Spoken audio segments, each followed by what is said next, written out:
Hello, welcome to the Authentic Man podcast. I'm your host, David Chambers, and this is another one of my weekly mini episodes. And today I'm going to be talking about keeping your heart open. I think that's one of the things that I see that's come up with kind of coaching clients in the last kind of week or so, is this ability to stay open in our relationships, or open to dating and meeting someone new. It's really easy to fall into this kind of feeling of that you need to close your heart to keep yourself safe, right? And it comes up a lot with men. It's like, if I keep my heart safe, then I'm gonna not be hurt, but then I can simultaneously meet someone to fall in love with while protecting my heart. And this is completely untrue, right? And I'm talking from real experience, right? Because I lived like this for many years, like protecting my heart, making sure I didn't get hurt, and it just meant that I was always in relationships where I was just very distant, right? So I'm going to give you some tips about how you can keep your heart open, right? Keep your heart open, whether you're in relationship or you're trying to date and meet somebody, right? Because I think those are the two most common places that I find myself talking to people, clients, men, and women as well. So one of the things is something really simple, is do things you love. Do things that light up your heart, that open up your heart in terms of like activities, like things you do of yourself that you enjoy, right? And it's why I say this is really important, because it gets you out of your thinking mind, right, which we sit in a lot of the time through work and so forth, and gets you feeling and enjoying and feeling like, maybe it's you love playing chess, right? Or you love dancing, right? You love dancing. So when you dance, you feel alive, you feel joyful, you feel happy, right? So do that more, because it gets you out of your head and into your body, feeling yourself, feeling the love that you actually have in you for yourself, right? And for life. Another one is do healing work, right? And that, when I say healing work, that is to heal your past trauma, heal your past like resentment, anger, pain from relationships as well. It's really important to do this work. Whether that be a coach like myself, or you're doing workshops, you're doing certain types of meditations. Maybe that's like inner child meditations and stuff like that. Do some work to work through that, because otherwise that just sits with you, right? And that lack of healing will stop you from being able to be in a relationship and open yourself up to someone new.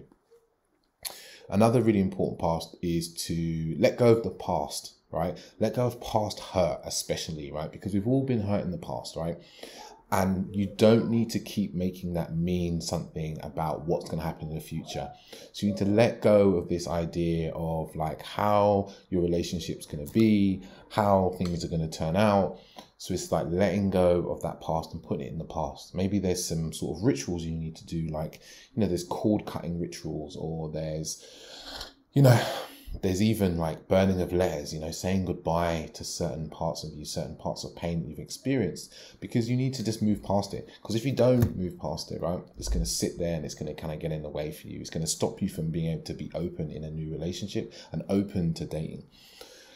Because, often it happens, we're in one relationship and we get really hurt. We are really open in the past and we get really hurt, and we're just like, I'm not letting that happen again. We make a conscious or even subconscious decision. I'm not letting that happen again. And it doesn't work to try and date and be in relationships when you're just closed. You're closed off to actually letting someone in, because then you're expecting, putting all the burden on someone else to fight their way through your walls, your barriers, and your assumptions and expectations, right? And yes, you may meet someone that's willing to do that, but you also won't, right? I meet plenty of people, like men and women in their 50s, even late 40s, 50s, and they're like, man, I wish I'd just been more open to people when I was in my 20s and 30s, because it would have been much easier to meet someone, instead of just being locked in this idea of what relationship's going to be like, painful and so forth, right? And this is the next point here is something I really experienced myself in the last few years, is accepting that you can get hurt and it's okay and you can survive it, right? Because often we've been hurt in the past and then we've made decisions, like I said before, I don't want to get hurt again. That's not what I want to experience again. So we then tell ourselves we don't want to experience that pain again, and then we're not doing it. But if you can accept, and the last point on what I was saying just there is that we get hurt and then we tell ourselves we can't deal with that. We can't deal with that again, right?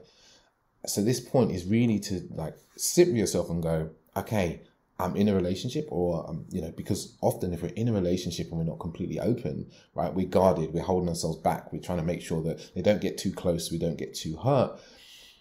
So, and then in dating, it's like not really being vulnerable, not really being open to other people, not being willing to,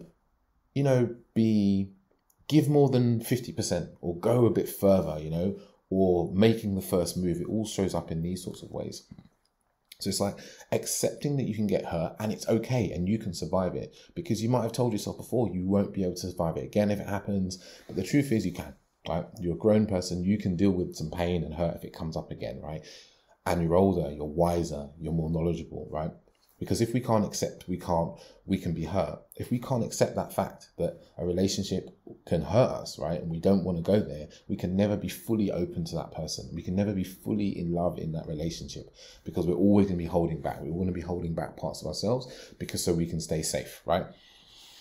So that's a really important point. And I'm just trying to think what else that comes up for me when I think about this, just out of my own experience, is like, do practices that open your heart, whether that's yoga, like there's various types of yoga you can do that kind of keep your heart open, whether that's certain postures, literally opening your chest helps, right? Just to like physical practices that open up this area of your body, the chest area, for those of you that are not watching on video, is to just do that, because it really does open up. It does help. It does sound very like, ooh, woo, woo, woo, but actually these things really help, right? Another thing that I found is meditations, like heart-opening meditations can be really good, because it's all about, tuning into love, tuning into opening up your heart.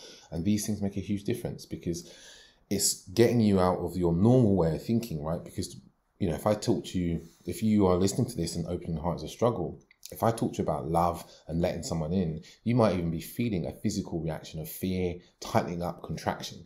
So you're going to have to do the opposite. You have to consciously tune into love, consciously open up, right? These are things that, men and women is just incredibly important to do, because it really makes a difference, right? So I'm just thinking what else there is. Breath work. There's some breath work techniques you can do that actually drop you into kind of a guided position where you're breathing, and you're breathing through your heart.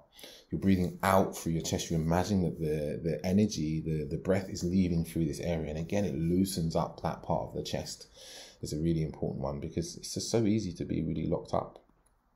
And I think the last point about opening up the heart actually is to talk to someone. Talk to people about how you feel. Talk to people about your fears, your worries about, opening up, being open, like talk about it, because that also makes a huge difference. Whether you're in a relationship, if you're in a relationship, it's incredibly important to speak to your partner. Like, I'm afraid of being rejected. I'm afraid of this. I'm afraid of that. But own it. You are afraid. You're not afraid that they are going to do this. You're afraid for yourself. Owning your fear is a really important part, right? So like opening up to people in your life. That might be a friend, if you're single, is telling a friend like, oh man, I'm really scared about getting hurt because this and this. Because when we verbalize or we write things down, those fears you start looking at them for what they are. But when we keep them in our heads, right, they seem so much more important, so much bigger, so much more dangerous than they are. So I really advise that as a thing. And I guess one more bonus thing, dancing. And I mentioned this earlier, and I've just come off a men's retreat. So dancing is such a beautiful way to open up the body, get energy moving around the body even more. So I highly, highly recommend that. Highly recommend that.